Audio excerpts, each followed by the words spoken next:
but you can't take someone who's never been to Cook Inlet and throw them in that water. Welcome to 10 Minute Travels. With me as always is Phil Freeman. And with me as always is Shane Patrick. And tonight we're going to talk with Mereidi Liebner. She's a boat captain. Let's get right to it, shall we? Oh God, it's like the freaking river. And then I went to survey it, and I've done lots of other like underwater diving and stuff. And it is like, there are huge boulders. I don't know if you've ever been to like Clam Gulch, where there's super low tide. Oh yeah. There's one cabin that's perched on the one. Do you know what I'm talking about? There's some cool stuff out there. There's some boulders the size of large homes. Yeah, 2 stories up.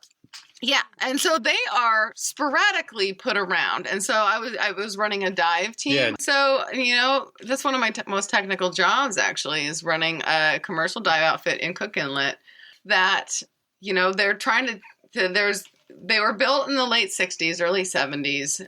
They have 2 pipes flowing to the platforms in the middle of Cook Inlet. The currents move them around. There's nothing that's they're rolling around on the mud. Yeah, and they were originally placed 100 meters apart. A lot of them are rubbing together now. Sure. There are boulders pushing up against them. Their metal is wearing thin.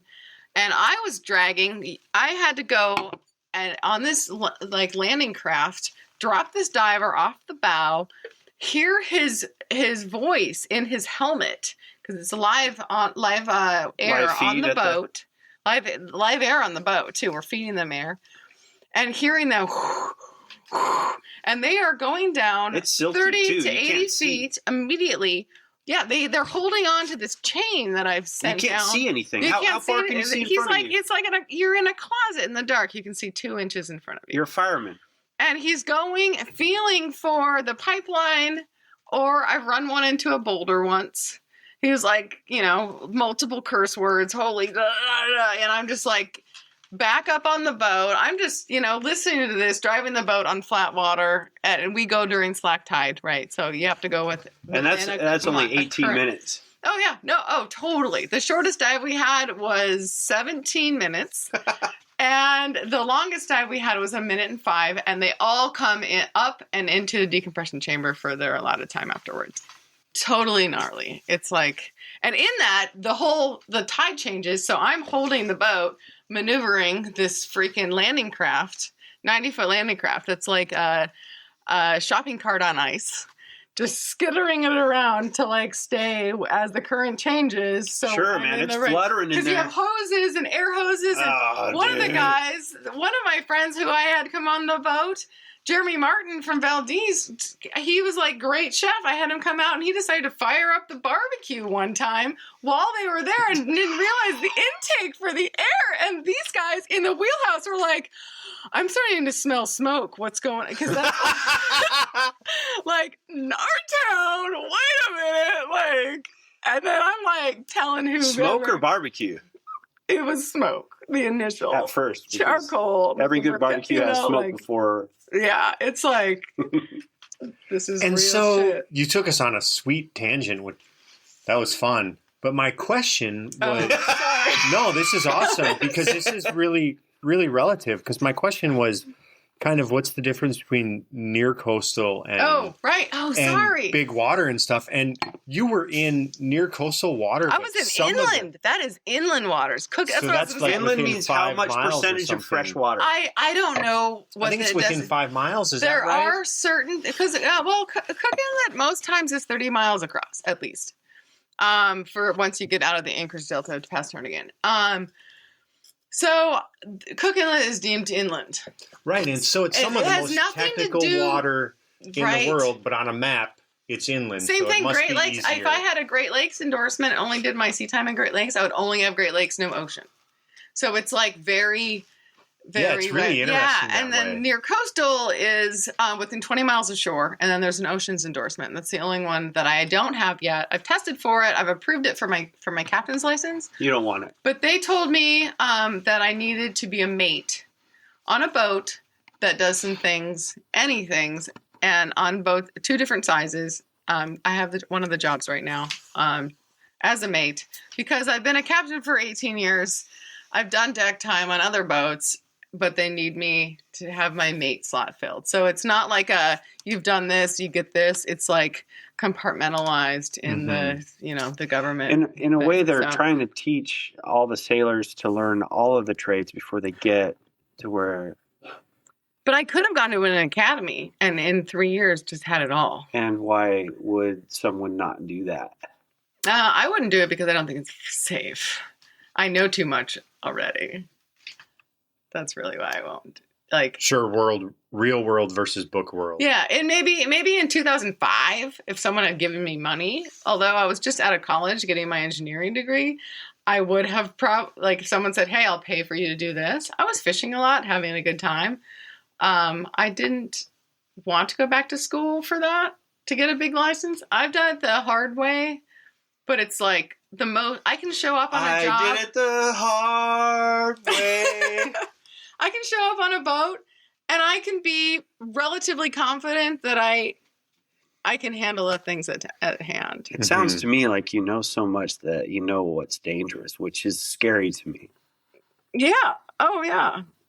I float the portage and I'm like, you saw me. I'm not relaxed on rivers. I know the dangers that I don't know. Right. I need to take a river safety class, I think.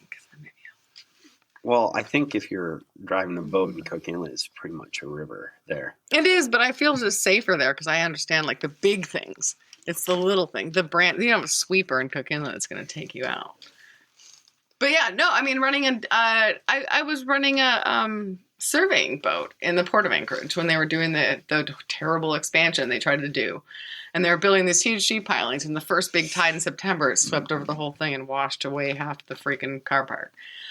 But I was like running this like survey boat and I'm going up and we'd go up as north as like the cut in from the military base, I think it is, and Government Hill maybe. And the surveyor was like, you got to turn around quickly because there's so many boulders. And like, as I'm driving, I am also having this huge screen and I am painting the ocean floor with this paintbrush that's hanging out 6 feet below my boat.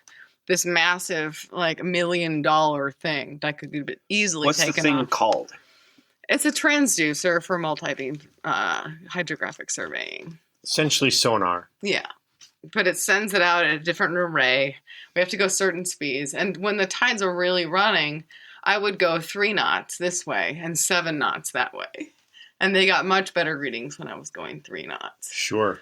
So it was a really interesting job, but it really made me notice of how many freaking boulders there are everywhere. Aside from the diving gig, it was like there are a lot of really unforeseen things. And I fished at a Cook Inlet for a long time too. And like sometime, I lost anchors there and I'm like, well, I must have just anchored like right in one of these boulders. That's why there's so many fish here, or it was, it's weird that I think people in their mind, like they think the ocean's endorsement is all knowing, but you can't take someone who's never been to Cook Inlet and throw them in that water and think that they're going to be fine because they have an ocean's endorsement or a near coastal. And it doesn't they're their own things, and which is unfortunate because I know friends that have inland endorsements from the Cook Inlet and they can't run a boat in Whittier because they're inland. And it's like,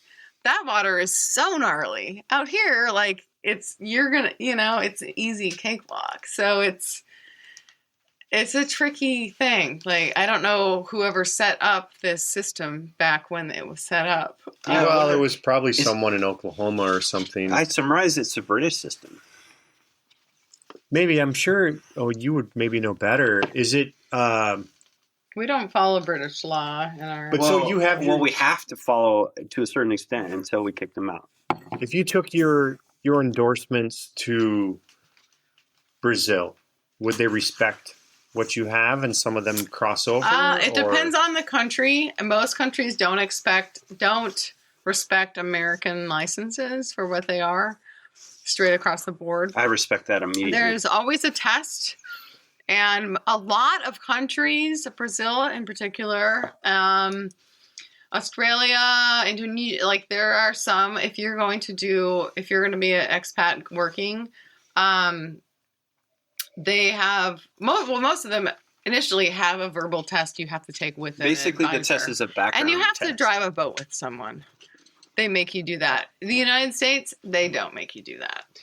I have taken all these tests and done all these things, and I've never actually had someone get me in a boat and make sure I can run anything.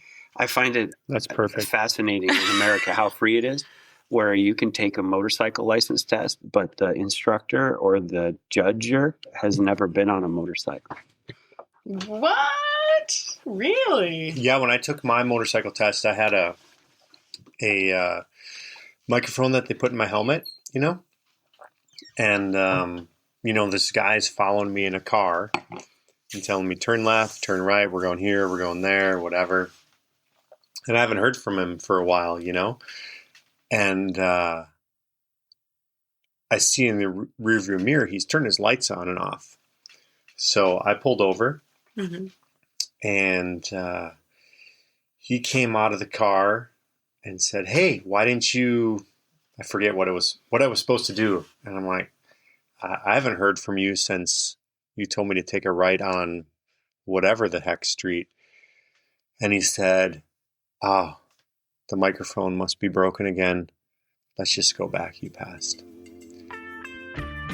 That was Mereidi Liebner, and she was talking about being a boat captain, amongst other things. If you want to learn more about that, please check us out at 10minutetravels.com. We certainly want to remind you to make sure that your sense of humor matches your sense of adventure.